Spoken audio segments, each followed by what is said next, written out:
क्या आपने कभी सोचा है कि दुनिया की सबसे पहली कविता आखिर जन्म कैसे हुई? क्या किसी राजा ने उसे लिखवाया था? क्या कोई भव्य योजना बनाई गई थी? नहीं, उसकी शुरुआत हुई थी एक शांत जंगल में हुए एक दर्दनाक क्षण से। एक ऐसा पल जिसने एक ऋषि के हृदय को हिला दिया और उसी दुख से जन्म लिया। संसार के सबसे महान महाकाव्य ने रामायणा। आज हम प्रवेश करने जा रहे हैं बालकांड के दूसरे अध्याय में, जहां महर्षि वाल्मीकि को मिलता है कविता का दिव्य वरदान और स्वयं ब्रह्मा उन्हें सौंपते हैं रामायण लिखने का पवित्र कार्य। तो आइए इस अद्भुत कथा की शुरुआत करते हैं। एक दिन महर्षि वाल्मीकि अपने प्रिय शिष्य भरद्वाजा के साथ आश्रम से बाहर निकले। वे चलते चलते पहुंचे तमसा नदी के किनारे, जो पवित्र गंगा के समीप बहती थी। नदी का जल इतना स्वच्छ और शांत था कि उसे देखकर वाल्मीकि मंत्रमुग्ध हो गए। उन्होंने कहा, देखो भारद्वाज, यह जल किसी सज्जन पुरुष के मन की तरह निर्मल और शांत है। ऋषि ने स्नान करने की इच्छा व्यक्त की और अपने शिष्य से कहा कि आश्रम से उनका वल्कल वस्त्र ले आए।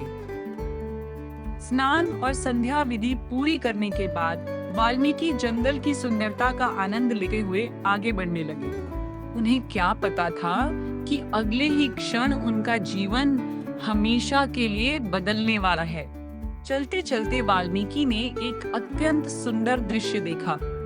एक जोड़ा क्रौंच पक्षियों का निर्भय होकर प्रेम और आनंद में मग्न था। पूरा वातावरण प्रेम और शांति से भरा हुआ था। लेकिन तभी एक निर्दयी शिकारी चुपके से वहां आया और बिना किसी चेतावनी के उसने नर पक्षी पर बाण चला दिया। तीर लगते ही पक्षी जमीन पर गिर पड़ा। उसका शरीर रक्त से भीग गया। उसकी साथी मादा पक्षी अपने प्रिय को खोकर दर्द से चीखने लगी। उसका विलाप इतना करुण था कि पूरा वन जैसे दुख में डूब गया। ये दृश्य देखकर महर्षि वाल्मीकि का हृदय दया और क्रोध से भर उठा और उसी क्षण उनके मुख से अचानक शब्द निकले, हे निषाद, तूने प्रेम में मग्न इस पक्षी का वध किया है, इसलिए तू कभी शांति और समृद्धि प्राप्त नहीं करेगा। शाप देने के बाद वाल्मीकि अचानक रुक गए। उन्हें महसूस हुआ कि उन्होंने जो शब्द बोले वे सामान्य वाक्य नहीं थे। उनमें एक लय थी, एक ताल थी, एक संगीत था। उन्होंने आश्चर्य से अपने शिष्य की ओर देखा और कहा, ये क्या हुआ? मेरे दुख से निकले शब्द अपने आप एक छंद में बदल गए। वे समझ गए कि उनके शब्द 4 चरणों वाले एक सुंदर श्लोक का रूप ले चुके थे, जिसे वीणा की धुन पर गाया भी जा सकता था।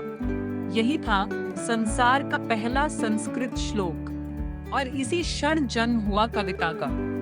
भारद्वाज इस अद्भुत घटना से अत्यंत उत्साहित हो गए और उन्होंने उस श्लोक को तुरंत कंठस्थ कर लिया। आश्रम लौटने के बाद भी वाल्मीकि का मन उसी घटना में उलझा रहा। वह पक्षी, उसका विलाप और वह रहस्यमयी छंद। ऋषि गहरे ध्यान में बैठे थे।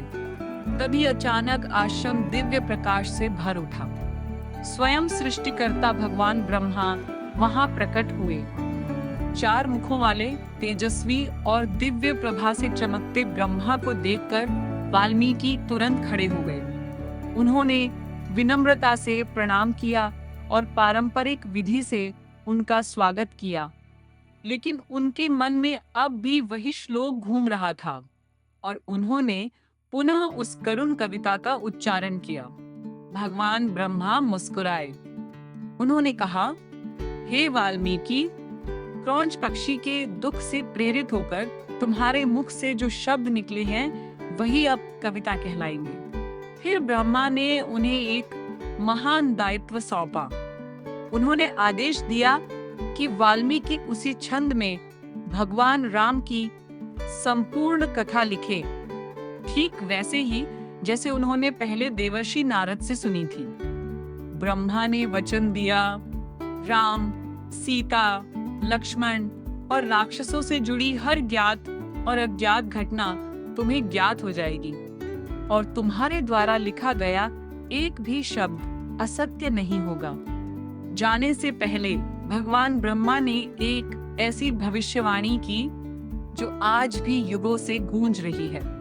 उन्होंने कहा, जब तक इस पृथ्वी पर पर्वत और नदियां रहेंगे तब तक श्री राम की कथा अमर रहेगी। और फिर ब्रह्मा अदृश्य हो गए। वाल्मीकि और भारद्वाज स्तब्ध रह गए।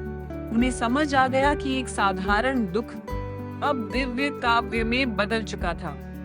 और इसी प्रकार महर्षि वाल्मीकि ने संपूर्ण मानवता के कल्याण के लिए रामायण की रचना प्रारंभ की। तो दोस्तों, एक पक्षी के दर्द भरे विलाप से जन्म हुआ संसार के सबसे महान महाकाव्यों में से एक रामायण सच में कितना अद्भुत है ना, कि कभी-कभी सबसे महान रचनाएं जन्म लेती हैं सबसे गहरे दुख से। कमेंट करके जरूर बताइए आपको रामायण की यह शुरुआत कैसी लगी।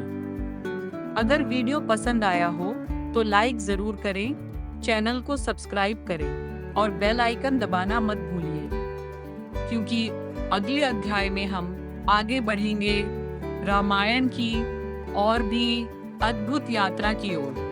फिर मिलेंगे अगली कथा में। जय श्री राम।